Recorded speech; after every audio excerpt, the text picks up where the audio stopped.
MLC ఎన్నికల్లో విజయంతో BJP బాధ్యత మరింత పెరిగిందని పార్టీ రాష్ట్ర అధ్యక్షుడు కిషన్ రెడ్డి అన్నారు. ఉపాధ్యాయ ఎమ్మెల్సీతో పాటు పట్టభద్రుల స్థానంలోనూ బీజేపీ విజయం సాధించడంతో పార్టీ రాష్ట్ర కార్యాలయంలో నిర్వహించిన విజయోత్సవాల్లో కిషన్ రెడ్డి పాల్గొన్నారు. అధికార పార్టీ ప్రాతినిధ్యం వహిస్తున్న ఎమ్మెల్సీ స్థానాన్ని కూడా బీజేపీ గెలుచుకోవడం సంతోషంగా ఉందని, రాష్ట్రంలో బీజేపీనే ప్రజలు ప్రత్యామ్నాయంగా భావిస్తున్నారని అన్నారు. ముఖ్యమంత్రి రేవంత్ రెడ్డి బీజేపీపై చేసిన ఆరోపణలను ప్రజలు పట్టించుకోలేదనే విషయం తాజా విజయాలతో స్పష్టమైందని అన్నారు.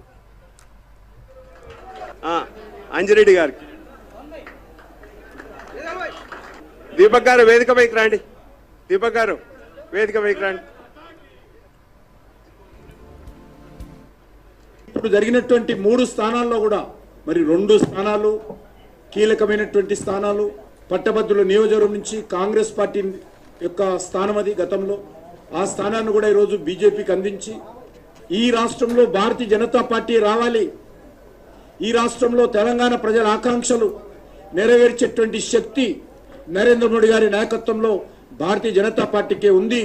గ్రామాలలో మనకు తెలుసు ఒపీనియన్ మేకర్స్, కీ ఓటర్స్ ఎవరంటే ఉపాధ్యాయులు, పట్టభద్రులు, విద్యావంతులు, మేధావులు ఉంటారు. ఆ యొక్క కీ ఓటర్స్ ఎవరైతే ఉన్నారో వాళ్ళు ఈరోజు బీజేపీని ఆదరించడంతో మరొకసారి చాలా స్పష్టంగా తెలంగాణ రాష్ట్ర రాజకీయాలలో చాలా స్పష్టత కూడా ఏర్పడింది ఈరోజు.